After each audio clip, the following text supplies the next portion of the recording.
InsyaAllah. Allahumma salli ala Sayyidina Muhammad wa ala ali Sayyidina Muhammad. Allahumma salli ala Sayyidina Muhammad wa ala ali Sayyidina Muhammad. Allahumma salli ala Sayyidina Muhammad wa ala Sayyidina Muhammad. Astaghfirullahalazim, astaghfirullahalazim, astaghfirullahalazim. Astaghfirullahalazim allazi la ilaha illa huwal hayyul qayyum wa atubu ilaih. Astaghfirullahalazim allazi la ilaha illa huwal hayyul qayyum wa atubu ilaih.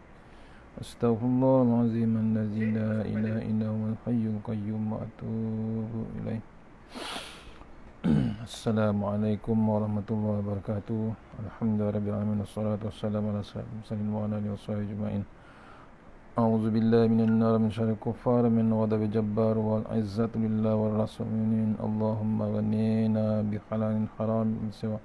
Bismika Allahumma ya daim ya hayyu ya fardu ya witr ya ahad ya samad. Allahumma shalli ala Muhammad wa ala ali Muhammad.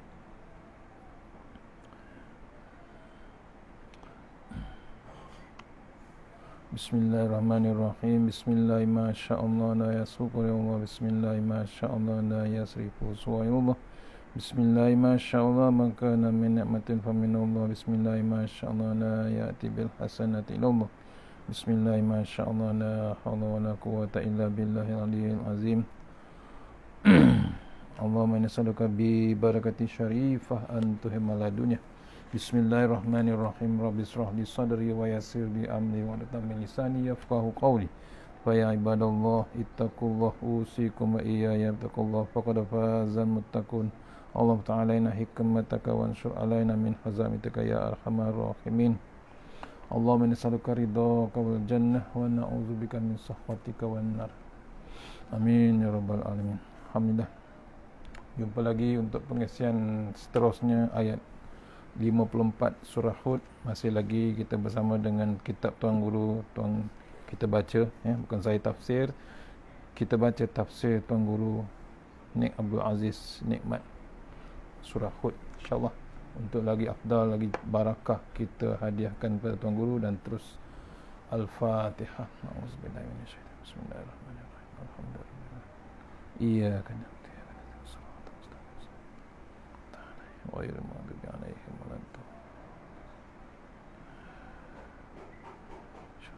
InsyaAllah sebelum kita terus, kita mau sharekan program ni. InsyaAllah sama-sama kita share. Mudah-mudahan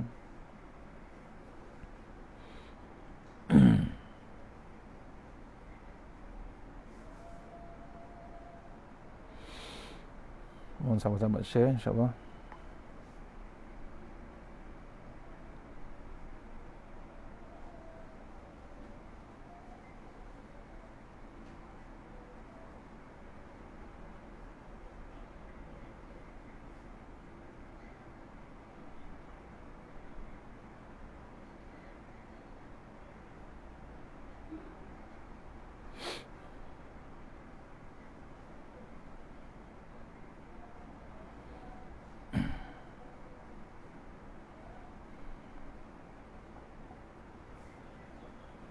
Kita terus muka surat 229. Share lagi dalam Facebook kalau dapat, insyaAllah.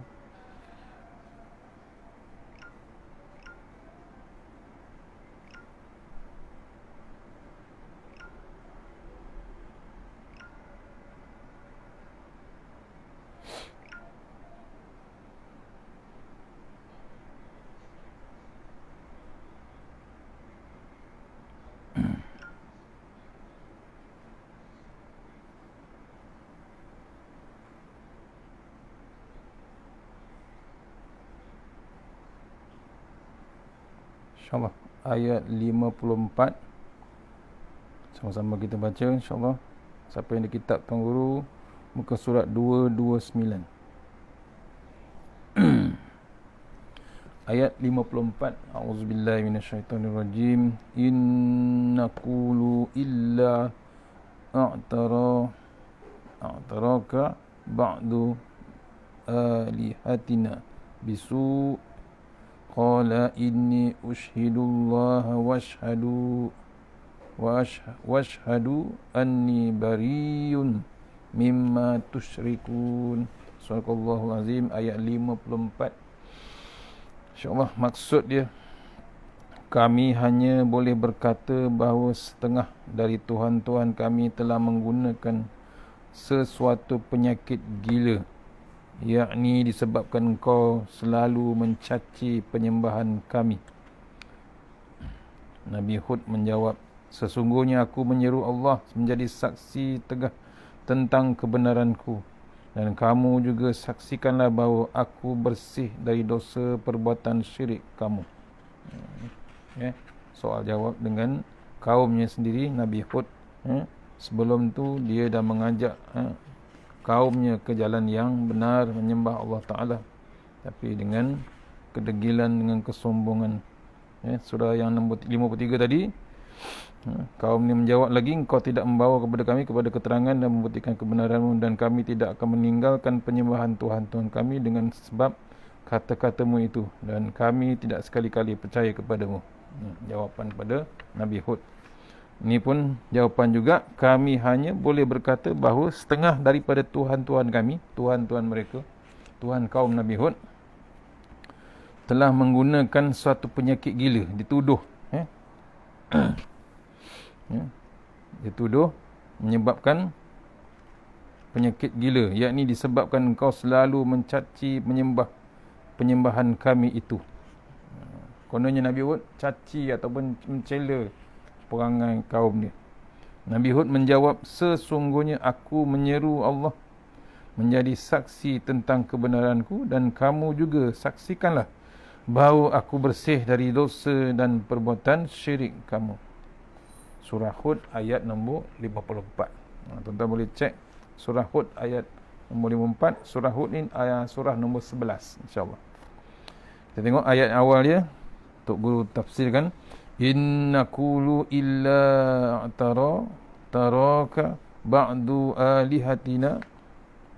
Maksudnya, apa yang boleh kami buat komentar kepada ucapan kamu ialah kamu telah disentuh ataupun diusik oleh setengah dari Tuhan-Tuhan kami yang mempunyai keramat, bisu'i, dengan satu benda yang bodoh.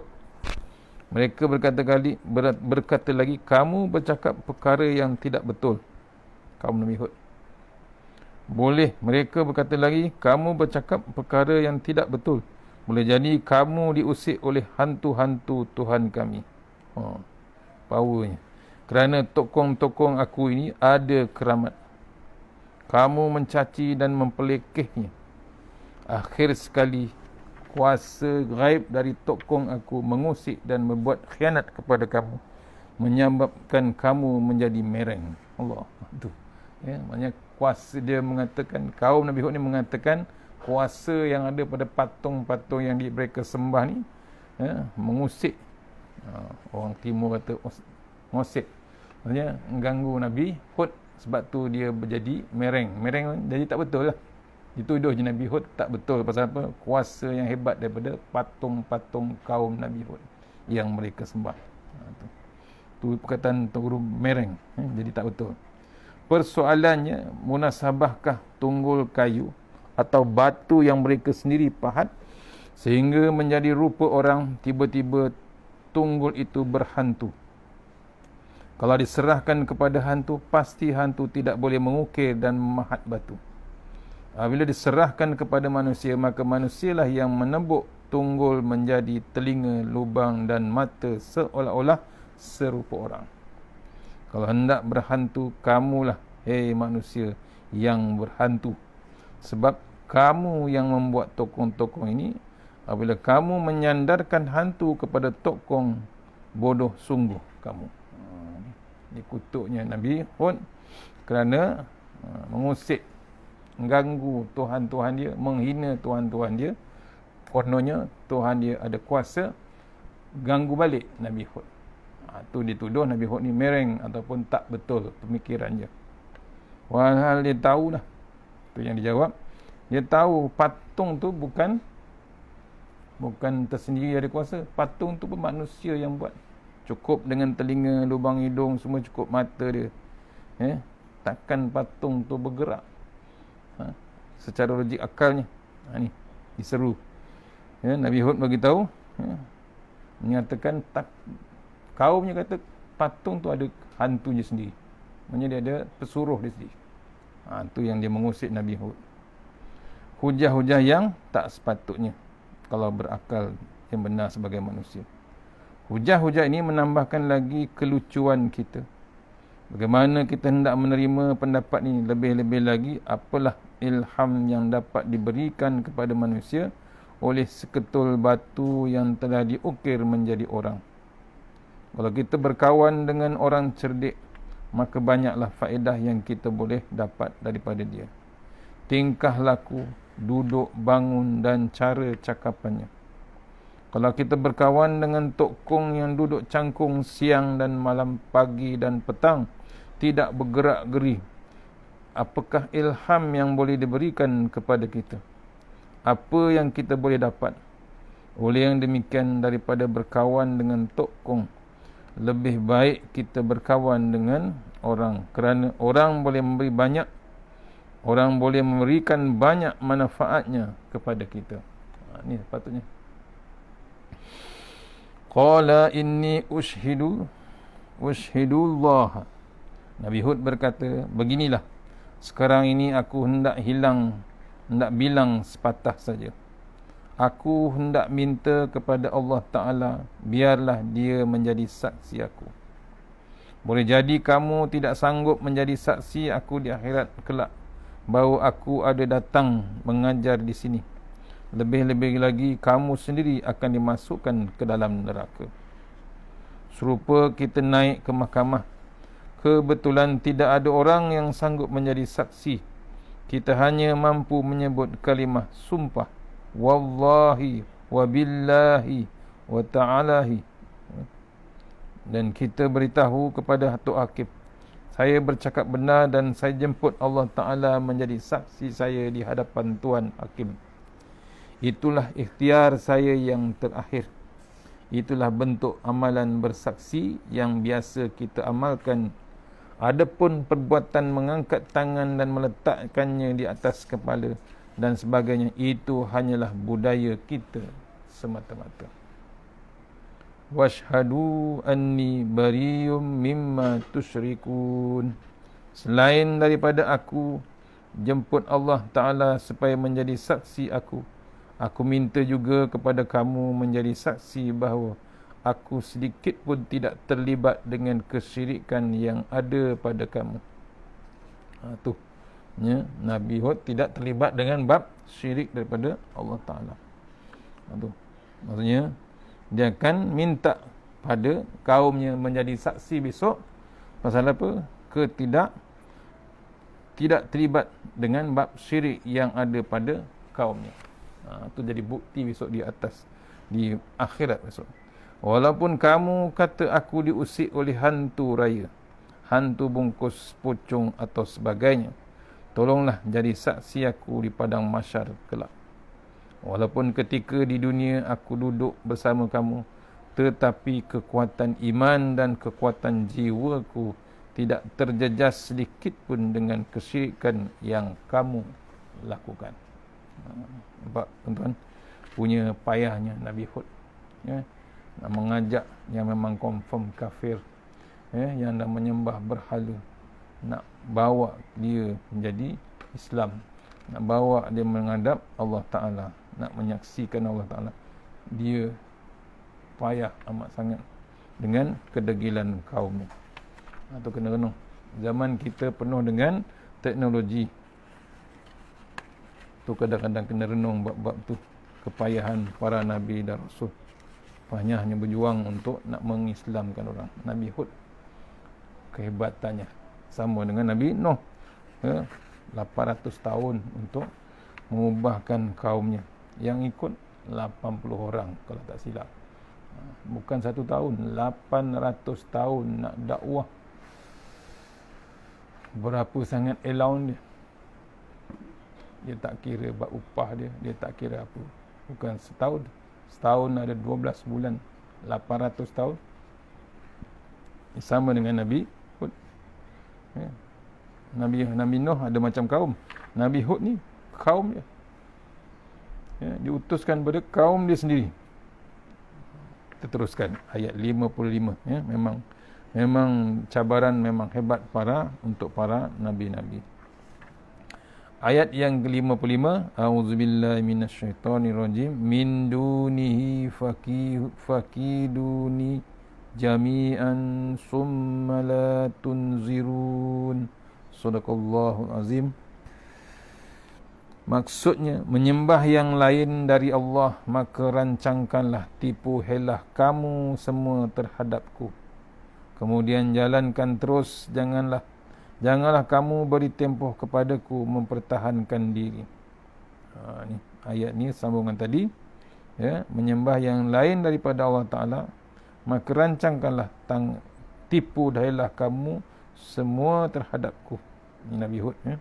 Kemudian jalankanlah terus, janganlah kamu beri tempoh kepadaku mempertahankan diri. Dalam ayat ini Allah SWT mencabar penentang-penentang Nabi Hud dengan cara memberikan mereka peluang supaya segera menjalankan segala tipu daya terhadapnya. Fakiduni jami'ah. Buatlah apa saja yang kamu hendak buat, rancanglah secara rancangan jahat yang kamu hendak rancang. Allah cabar kaum Nabi Hud. Bukan cabar lagi, bagi lagi masa. Hebatnya Allah Ta'ala, ya? Allah bagi lagi masa untuk kaum Nabi Lut untuk merancang yang hebat untuk melawan balik, untuk menderhaka, untuk mengundang kemurkaan Allah Ta'ala. Walaupun Allah Ta'ala tidak memberikan arahan kepada semua Nabi supaya membuat cabaran semacam ini, dan jarang-jarang Allah Subhanahu Wa Ta'ala menyebut mengenainya di dalam Al-Quran. Ini salah satunya yang Allah cabar. Namun ayat ini menunjukkan kepada kita bahawa para pendukung pejuang Islam sekarang ini, mereka dibolehkan mencabar musuh-musuh Allah dengan syarat apabila keadaan benar-benar meyakinkan dan mereka mampu berhadapan dengan musuh. Cabaran ini boleh dilakukan sekiranya sesuai dengan keadaan persekitaran dan penggunaannya hanya sekali-sekala saja. Kita ni boleh buat, boleh kalau betul-betul stabil, betul-betul kita cukup kuat untuk mengenangkan agama Allah Ta'ala. Kena rancang, kena yang terbaik. Kita tak boleh putus asa. Zaman Nabi Hud pun dah mula buat, jauh masa kita dengan dia. Kenapa kita masih lagi nak takut yang lama? Masa kita nak, sampai bila kita tak nak berubah, ataupun sampai bila nak tunggu? Dengan adanya peringatan daripada Allah Ta'ala sekarang punya situasi, takkan kita nak berdiam diri dengan keadaan yang bersekongkol ataupun bersubahat yang haram, yang berasuah, yang bermacam-macam dengan melawan Allah Ta'ala. Takkan kita nak berdiam diri lagi. Dah pun kita baca ayat-ayat Allah yang mengingatkan kita. Ni antaranya, ya. Kena ingat, jangan sampai Allah cabar. Nampak? Ni kaum Nabi Hud, Allah cabar, bukan cabar, Allah bagi lagi masa. Tengok ayat tadi, menyembah yang lain daripada Allah Ta'ala, maka rancanglah tipu helah kamu semua terhadapku. Kemudian jalanlah terus, janganlah kamu beri tempoh kepadaku mempertahankan diri. Allah bagi peluang. Summa la tunzirun. Selepas kamu dah buat perancangan jahat kepada aku, jangan kamu tunggu aku hendak merendah diri kepada kamu. Tuan-tuan tidak usah tunggu saya merendahkan diri semula dan mengharapkan permohonan maaf daripada saya. Boleh jadi disebabkan saya tersalah kata dengan mencabar tuan-tuan semua. Tidak, saya sudah cakap kesemuanya hingga tidak tinggal setitik pun hasrat dan emosi yang ada dalam diri saya. Nabi Hud. Ni, ya. Sekali kala kita dibolehkan bersikap begini kerana Rasulullah SAW sendiri pernah buat begitu. Adakah tindakan ini boleh menolong usaha dakwah kita jadi makin berkembang atau menambahkan lagi sekatan-sekatan yang sedia ada? itu terserahlah kepada kebijaksanaan dan cara kita menilainya. Sebab itulah kerja dakwah ini mesti dilakukan oleh semua orang. Jangan diserahkan kepada tok guru, ustaz, tok ayah ataupun kepada golongan-golongan pendakwah tertentu sahaja. Melalui dakwah, kita akan dapat pengalaman bagaimana cara untuk hendak berhadapan dengan orang yang berbagai-bagai jenis latar belakang. Pengalaman ini tidak ada di dalam kitab, tetapi ia adalah hasil daripada kita berkecimpung dalam bidang dakwah. Ini cabaran memang tetap tercabar. Tapi bila masuk dalam bidang dakwah ni, orang putih kata obstacle ni, halangan ataupun cabaran memang hebat. Jangan dirisaukan, memang ada. Lagi kita dekat, lagi kita nak mengajak orang dekat dengan Allah Ta'ala, lagi hebat Allah uji kita. Sebab tu jangan bimbang dengan cabaran. Mesti ada cabaran. Sebab kata Tuan Guru Datuk Ismail Kamus, hidup ni ada bab gelombang. Mana kehidupan yang tak ada gelombang? Ada gelombang. Naik kapal laut mesti ada gelombang. Boleh lari? Tidak boleh lari pada gelombang. Kata Tuan Guru, kita tidak boleh lari daripada gelombang. Belajar macam mana kita nak menghadapi gelombang. Itu sebenarnya. Itu yang sepatutnya. Bukan lari daripada gelombang. Belajar macam mana kita menghadapi gelombang yang datang. Itu sepatutnya. Ni, bila kita menghadapi bab dakwah, sebab tu jangan serah bulat-bulat kepada ustaz, pada tok guru, pada tok ayah ataupun siapa-siapa yang alim dan macam-macam. Tak. Dakwah ni kena jalankan semua. Semua orang kena ada. Bila mengaku saja Islam, semua kena sampaikan. Tu yang Nabi kata, tak semestinya satu Quran nak kena sampai. Nabi kata, sampaikan walaupun satu ayat. Kena sampaikan. Tak boleh dibiarkan macam tu. Ni pula dengan keadaan semasa. Teruskan. Kita jangan putus asa. Dengan Quran yang ada ni, kita baca terus. Ajak keluarga awal-awal di rumah. Start daripada rumah, mikro, sampai keseluruhan. Rumah, kampung, daerah, negeri, satu negara. Simple je. Al-Quran. Jom baca Quran. Jom mohon Allah Ta'ala. Jom rayu kepada Allah Ta'ala. InsyaAllah. Itu yang sepatutnya. Ni kata Tuan Guru, tak boleh serah bab dakwah ni kepada perseorangan. Tak boleh buat kerja seorang-seorang. Terus pada ayat tafsir yang ke-56. InsyaAllah. InsyaAllah kita akan berhenti sebelum My Quran Time. InsyaAllah. Ayat 56 sambungan pada 55. A'udzubillahi minasyaitonirrajim. Inni tawakkaltu 'alallahi rabbi wa rabbikum ma min dabbatin illa huwa akhizum binasiyatiha inna rabbi ala siratim mustaqim. Sadaqallahul azim. Surah Hud ayat 56. Kerana sesungguhnya aku telah berserah diri kepada Allah, Tuhanku dan Tuhanmu. Tiadalah sesuatu pun dari makhluk-makhluk yang bergerak di muka bumi melainkan Allah jualah yang menguasainya. Sesungguhnya Tuhanku tetap di atas jalan yang lurus. Ni Nabi Hud ucapannya. Inni tawakkaltu 'alallahi rabbi wa rabbikum. Itu sebab tu kita nak keluar rumah pun kita sebut doa ni. Bismillah tawakkaltu 'alallah wa la haula wala quwata illa billahil aliyyil azim. Bismillah tawakkaltu 'alallah wa la haula wala quwata illa billahil aliyyil azim. Kita terus serah pada Allah Subhanahu wa taala. Baru kita bergerak. Jangan tak berdoa tuan-tuan. Nak keluar mana pun serah pada Allah Taala. Dalilnya tu wa ufawwidu amri ilallah innallaha basirum bil ibad.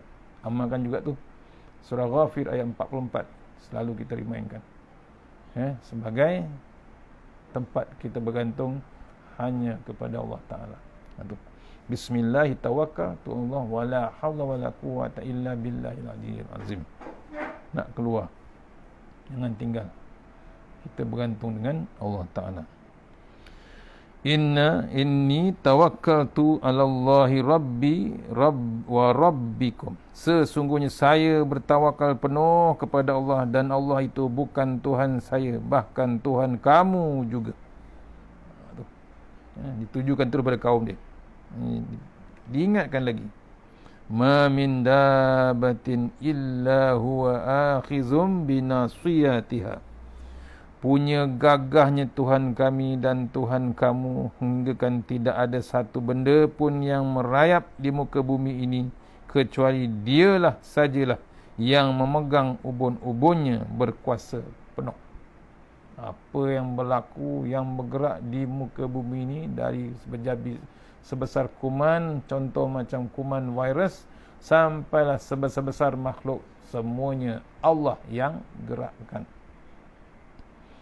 Nampak? Bagi orang Arab, binatang yang gagah ialah kuda dan unta. Walau bagaimana gagah sekalipun kuda dan unta, apabila tuan kuda memegang jambulnya, maka kuda itu tidak boleh berbuat apa-apa.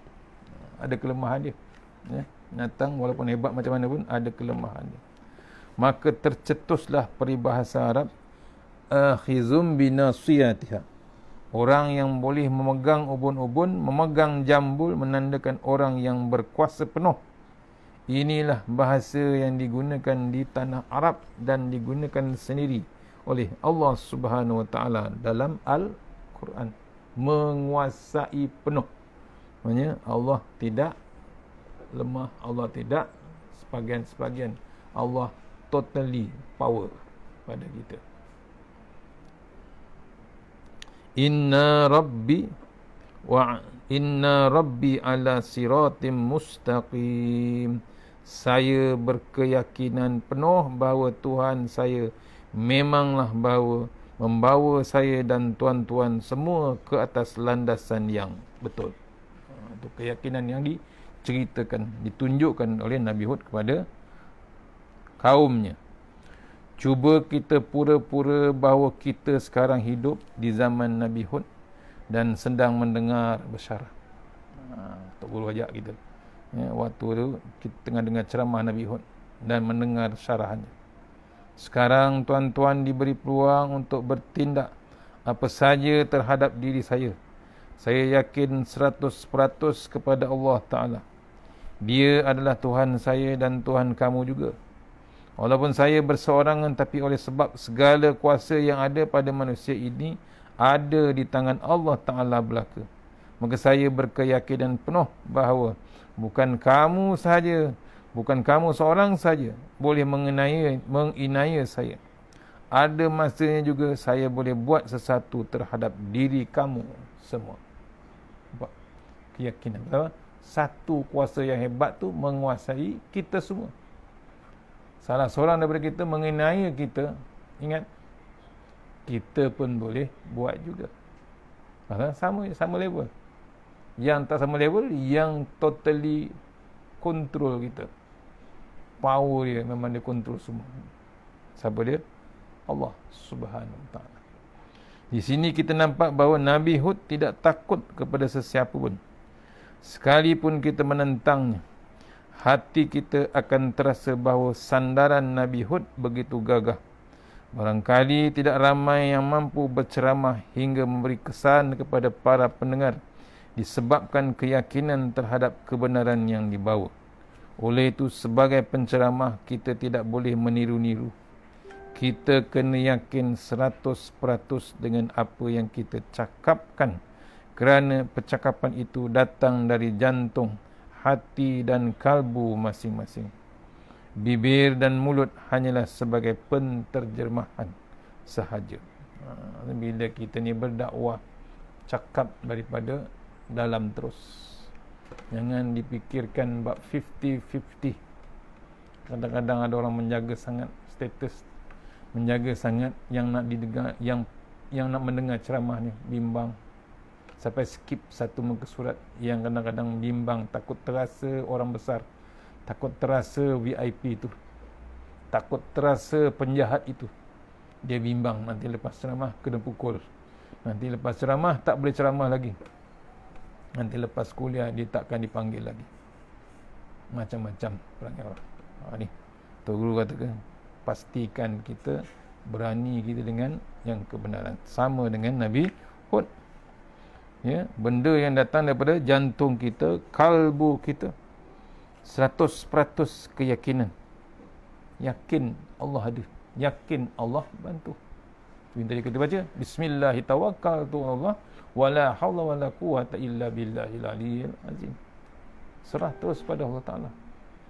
Di sini juga kita nampak bahawa Nabi Hud tidak takut kepada sesiapa pun. Sekalipun kita menentangnya, hati kita akan terasa bahawa sandaran Nabi Hud begitu gagah. Barangkali tidak ramai yang mampu berceramah hingga memberikan kesan kepada para pendengar disebabkan keyakinan terhadap kebenaran yang dibawa. Dia tak yakin. Itu kadang-kadang nak cakap ber-50-50. Oleh itu, sebagai penceramah kita tidak boleh meniru-niru. Kita yang yakin 100% dari apa yang kita cakapkan, kerana percakapan itu dari jantung, hati dan kalbu kita. Ulang balik. Bibir dan mulut hanya sebagai penterjemah untuk dilafazkan. Kita boleh merasakan ketegasan dan kecekalan hati Nabi Hud dalam menghadapi setentangan dari kaumnya. Orang Arab sebut sebagai hazim ataupun sarim, sarim. Nabi Hud telah dituduh terkena usikan hantu dari patung-patung yang berpuaka. Namun dia terus bersyarah dan memberi peluang kepada sesiapa saja untuk mencabarnya. Sedikit pun dia tidak gentar dengan pegangannya, kaumnya, terhadap kuasa-kuasa karut itu, kerana dia yakin bulat-bulat kepada Allah sebagai big boss besar dia. Tu. Yakin amat sangat Nabi Hud. Itu tak ada siapa, tak ada goncang, tak diterjah. Kita zaman sekarang bimbang juga dengan bab terjahan, ya, bukan dengan apa, dengan dunia ni kadang kita takut terjahan. Godaan lagi hebat. Zaman sekarang lagi hebat, ya. Itu kadang-kadang kita bimbang. Remaja-remaja, generasi sekarang, ya, tak sama dengan godaan umur-umur kita. Generasi sekarang godaan lagi hebat. Klik aja, touch je, dah keluar gambar dan macam-macam. Itu yang kadang-kadang kita kena pandu mereka, kena ada bab kasihan mereka. Kalau Nabi Hud yang umatnya tidak begitu ramai pun berani bercakap begini, maka aku sebagai umat Nabi Muhammad SAW yang menjadi ketua dan penghulu dari segi nabi, dari semua nabi, segala nabi, sepatutnya aku lebih bersemangat lagi. Setidak-tidaknya semangat aku sama dengan Nabi Hud. Kalau tidak begitu, bukan sahaja memalukan aku, bahkan memalukan Nabi Muhammad SAW juga. Seolah-olah Nabi Muhammad tidak pandai mengajar aku sehingga aku lemah begini. Kita, ya, setidak-tidaknya level Nabi Hud, pegang sebenar-benarnya kita dengan Allah Ta'ala, sekurang-kurangnya. Kalau tidak, malu kita dengan Rasulullah SAW yang lagi hebat, bersusah payah untuk kita sekarang boleh baca Quran di TV, di internet dan macam-macam. Nabi perjuangkan sehebat-hebatnya sampai patah gigi, sampai hampir-hampir mati, sampai hampir-hampir dikerjakan orang. Macam-macam jalan dakwah yang Nabi lalui. Kita sekarang senang lenang dengan hasil kemenangan Rasulullah SAW. Sepatutnya kita bersyukur yang amat sangat, ya, sewajarnya kita. Kalau tidak, kita belum tahu boleh baca Quran, ataupun kita masih lagi tidak Islam. Ni kita bimbang. Sepatutnya kita bersyukur kita dapat nikmat Islam, nikmat mengenal Allah, nikmat dengan ayat Quran yang dibentangkan hari-hari di TV sekarang ni. Nampak? Kalau kita tak jenguk jugalah ayat-ayat Allah Ta'ala, dah terpampang dalam internet, dah terpampang dalam touchscreen, dah terpampang depan TV dan seluruh alam maya, kita masih lagi sombong dengan ayat Allah Ta'ala, kita akan menghadapi masalah yang paling besar akan datang. Fikiran macam tu ataupun lagu tu, kata tu guru, kena ada dalam kepala kita. Jangan kita beri malu kepada Nabi Muhammad di akhirat kelak. Kita perlu semak semula iman kita. Adakah kita sanggup bergadai nyawa sedangkan hendak bercakap secara terang pun tidak berani? Di akhirat kelak, apalah kemuliaan yang Nabi boleh menumpang bangga terhadap diri aku. Nabi Muhammad SAW bersabda, Fa inni mukasirum bikumul umama yaumal qiyamah. Sesungguhnya aku akan bermegah-megah dengan banyaknya umatku di hari kiamat. Nabi tunggu kita sebenarnya. Tu. Nabi Muhammad akan berbangga dengan manusia yang setia dengannya dan sentiasa berpegang teguh dengan ajarannya. Sesungguhnya di akhirat nanti Nabi Muhammad SAW tidak dapat membela manusia-manusia yang kosong ketaatannya kepada Allah, sekalipun kita mendakwa sebagai umatnya. Esok kita nak ke akhirat, jangan tangan kosong. Jangan kita tangan kosong menghadap Allah Ta'ala besok. Jangan kita tangan kosong menghadap Rasulullah SAW. Walaupun kita boleh mengaku kita umat akhir zaman, umat Rasulullah. Menyesal kita. Kenapa?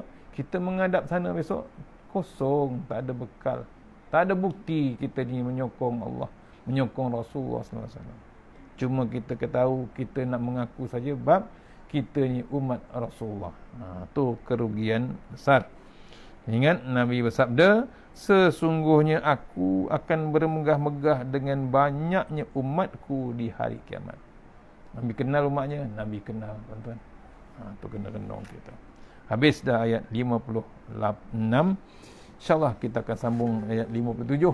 Dah nak masuk pukul 12. Sebentar lagi kita join. Jom kita terus pergi join My Quran Time di internet ataupun di dalam TV. Mana yang terbaik daripada Allah Subhanahu Wa Taala, yang lemah daripada saya sendiri. Kita sudahi surah Al-Fatihah.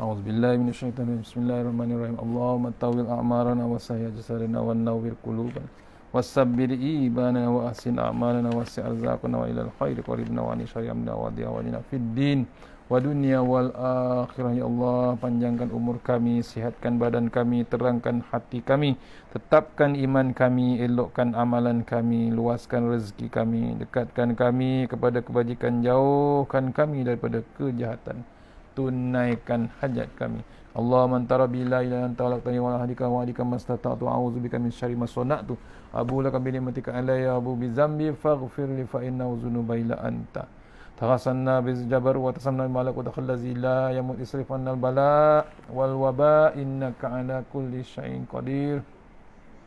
Bismillahirrahmanirrahim. Bismillah masyaallah la yasqul Allah. Bismillah masyaallah yasrifu suwa Allah. Bismillah masyaallah man kana min namatin fa min Allah. Bismillah masyaallah la ya'ti bil hasanati illa Allah. Bismillah masyaallah la haula wala quwata illa billahil aliyyil azim. Bismillahirrahmanirrahim. Bismillahirrahmanirrahim asma. Bismillahillazi la yadurru ma asmi azza. Bismillahil kafi. Bismillahil muafi. Bismillahillazi la yadurru ma asmi syai'un fil ard wala bis sama wa samiu alim. Bismillah ala nafsi wa dini. Bismillah ali ahli wa mali. Bismillahi ala kulli syai'in a'tanihi rabbi. Allahu akbar, Allahu akbar, Allahu akbar. Allahu rabbi la usyriku bihi syai'an nazajaruka wa jalla tanaruka wa taqaddasat asma'uka wa la ilaha ghairuk. Allahumma inna a'udzubika min syarri kulli jabbarin anid wa a'udzubika min syarri kulli syaitanin marik wa min syarri qada'is su wa min syarri kulli dabbah anta akhizun bi nasiyatiha inna rabbi ala siratim mustaqim. Rabbana atina fid dunya hasanah wa fil akhirati wa qina azabannar. Wassallallahu wasallam alhamdulillahi rabbil alamin. Assalamualaikum warahmatullahi wabarakatuh.